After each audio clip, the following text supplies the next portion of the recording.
میرے تمام دیکھنے اور سننے والوں کو السلام علیکم۔ اگر آپ کو اسٹوری پسند آئے تو اپنی رائے کا اظہار کمنٹس میں ضرور کریے گا اور چینل کو لائک اور سبسکرائب کرنا مت بھولیے گا تاکہ آئندہ آنے والی انٹرسٹنگ ویڈیوز کا نوٹیفیکیشن آپ کو مل سکے۔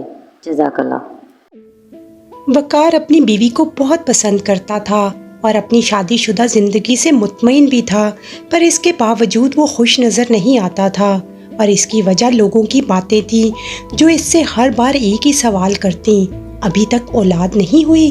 اور وہ ان کے اس سوال پر پریشان ہو جاتا، جس کا جواب شاید اس کے پاس نہیں تھا، کیونکہ اس میں تو سب اللہ کی مرضی ہوتی ہے۔ 3 سال پہلے جب نو بیاہتی دلہن وقار کے گھر آئی تو اس نے بہت ہی جلد حسن اخلاق سے اپنے سسرال والوں کے دل میں گھر کر لیا۔ سائمہ دراصل ایک سریقہ شار لڑکی تھی، اسے ایک کامیاب بیوی بننے کا ہنر آتا تھا۔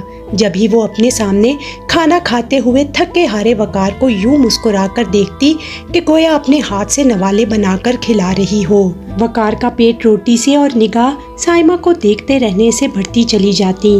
سائمہ نے اسی طرح وقار کی نگاہوں میں اپنی صورت اور دل میں محبت بھر دی تھی۔ پھر جب سائمہ وقار سے کوئی فرمائش کرتی تو وہ اسے ضرور پوری کرتا، تاکہ سائمہ سے ملنے والی محبت کے بدلے اسے بھی اس کی من پسند خوشی کا تحفہ دے سکے۔ چھٹی کے دن اکثر دونوں گھومنے باہر چلے جاتے، ریلیز ہونے والی ہر نئی فلم سینما میں جا کر دیکھتے۔ یوں والدین کی پسند سے کی گئی اس شادی کے بعد دونوں کی زندگی پر لطف طریقے سے گزر رہی تھی۔ شادی کو 6 ماہ ہو چکے تھے جب وقار کی ماں نے پوچھا، ہمارے کان خوشخبری کی آواز سے ابھی تک محروم کیوں ہیں؟ سائمہ تو خود اس محرومی کی کوئی وجہ بیان کرنے سے قاصر تھی، لیکن اس سوال نے اسے پریشان ضرور کر دیا تھا۔ شام کو سائمہ کے ساتھ کھانا کھاتے وقت جب وقار نے روٹی سالن کے ساتھ سائمہ کے چہرے کی مسکراہٹ کو گم پایا تو پوچھا کہ کیا بات ہے؟ سائمہ، تم پریشان لگ رہی ہو۔ ہاں، تھوڑی پریشان تو ہوں۔ وہ امی پوچھ رہی تھی کہ آج کتنے مہینے ہو گئے لیکن کوئی خوشخبری نہیں آئی، کیوں آخر؟ اس میں تمہارے پریشان ہونے والی کیا بات ہے؟ لیکن یہ اطمینان زیادہ دیر برقرار نہ رہ سکا جب دوائیاں کھانے کے باوجود کئی ماہ تک کوئی مثبت نتیجہ سامنے نہ آیا۔ شادی کو اب 2 سال ہو چکے تھے، دونوں نے مختلف ڈاکٹرز کو بدل بدل کر بھی دیکھ لیا لیکن کوئی فائدہ نہ ہوا۔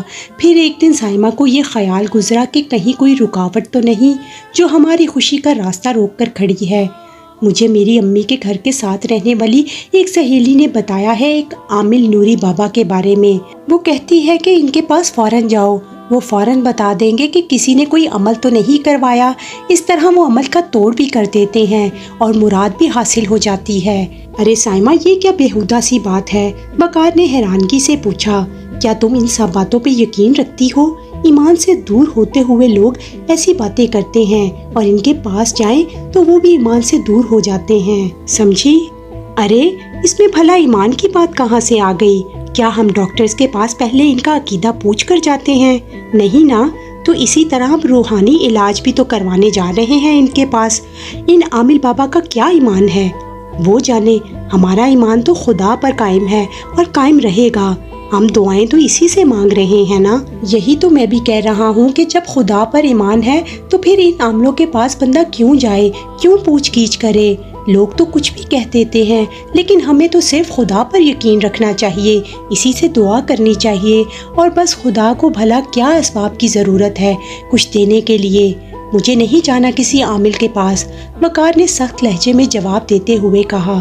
سائمہ سن کر خاموش ہو گئی، جیسے اکثر ہو جایا کرتی تھی، سر جھکائے خاموشی سے وقار کی حامی۔ سائمہ کی خاموشی نے وقار کے دل پر گہرا اثر ڈالا اور کچھ غور کرنے کے بعد سائمہ کی بات اسے کچھ زیادہ دیر غیر مناسب نہیں لگی، اس لیے وقاص بھی وقت گزرنے کے ساتھ ساتھ اندر ہی اندر خود سے بحث کر کے اس بات پر قائل ہو گیا جس پر وہ سائمہ کو پہلے انکار کر رہا تھا۔ کہاں بیٹھتے ہیں یہ عامل نوری بابا؟ وقار نے دبی سی آواز میں سائمہ سے پوچھا۔ وہ سڑک کے قریب رحمان پورہ ہے نا، وہاں پر۔ اگلے دن وہ دونوں عامل بابا کے کمرے میں موجود تھے۔ دیوار پر لکھا کلمہ طیبہ، آیت الکرسی اور درود شریف نظر آئے تو وقار کو کچھ تسلی ہو گئی۔ پھر اگلے کئی ماہ تک طبی ادویات کی جگہ ان تعویذات کو پانی میں گھول گھول پینے کا سلسلہ جاری رہا۔ کبھی کالی اور کبھی سبز دالوں کو درخت کے نیچے پھینکا گیا تو کبھی گوشت کی چھوٹی چھوٹی بوٹیاں بنوا کر انہیں چیلوں کووں کے آگے پھینکا گیا۔ گلے میں اور پیٹ پر دم کی ہوئی ڈوریاں باندھی گئیں۔ نمازوں کے بعد مخصوص اذکار کیے گئے، لیکن وقت کے ساتھ ساتھ بڑھتی مایوسی کے سوا کچھ ہاتھ نہ آیا۔ اس طرح جو بے یقینی پہلے سے وقار کے اندر موجود تھی وہ مزید توقیت پکڑ گئی، یہاں تک کہ ایک روز نماز پڑھ کر وقار نے اللہ تعالیٰ سے عامل بابا کے پاس علاج کی غرض سے جانے کی بھی معافی مانگ لی۔ وقار شدت سے اس بات کو محسوس کر رہا تھا کہ اللہ جس شے کو روک لے کوئی اسے نہیں دے سکتا، اس لیے اللہ جو بھی دے شکر ہی کرنا چاہیے، مگر وہ دے تو صحیح۔ وقار نے قدرے بلند آواز میں خود کلامی کی۔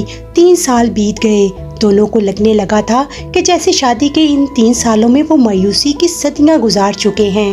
مہینے کی آخری تاریخوں میں جب ایک روز وقار اپنی موٹر سائیکل پر دفتر جا رہا تھا تو اچانک رستے میں پیٹرول ختم ہو گیا۔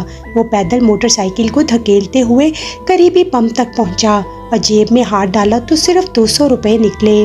اس نے 100 روپے کا پیٹرول ڈلوا کر دوبارہ کچھ ہی فاصلہ طے کیا تھا کہ موٹر سائیکل کا پچھلا ٹائر پنکچر ہو گیا۔ چڑھتے دن کے ساتھ دھوپ کی شدت آہستہ آہستہ بڑھتی جا رہی تھی اور وقار اپنی پنکچر موٹر سائیکل کو دھکیلتا ہوا کسی پنکچر لگوانے والے کی تلاش میں تھا۔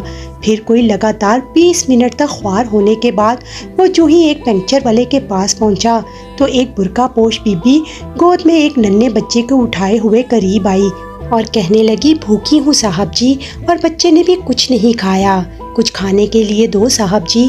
وقار پنکچر والے کے قریب اپنی پنکچر موٹر سائیکل تھامے کھڑا تھا، جیب میں صرف 100 روپے کا ایک نوٹ پڑا تھا۔ اس کی بات سن کر ایک دم جھنجھلا گیا۔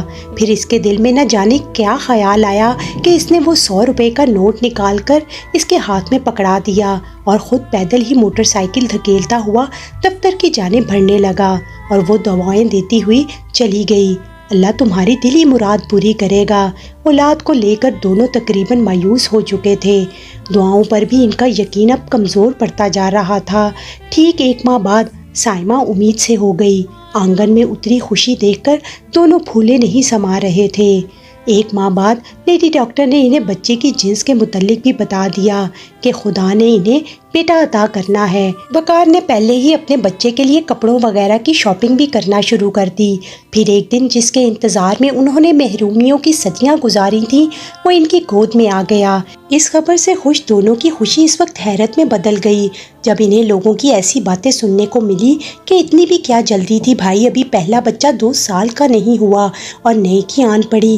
اپنی آمدنی اور مہنگائی کو تو پہلے دیکھو، یہ وقت ہے بھلا اوپر نیچے 2 بچے پیدا کرنے کا۔ لوگوں کی ایسی باتیں سن کر انہیں بھی اندر ہی اندر لگنے لگا کہ شاید واقعی ہی ان سے کوئی غلطی سرزد ہو گئی ہے، لوگ شاید ٹھیک کہہ رہے ہیں۔ خوشی کی خبر تو ہے مگر واقعی ہی شاید ابھی اتنی جلدی نہیں ملنی چاہیے تھی۔ بہرحال وقت کہاں رکتا ہے، لہٰذا یہ وقت بھی گزرتا گیا۔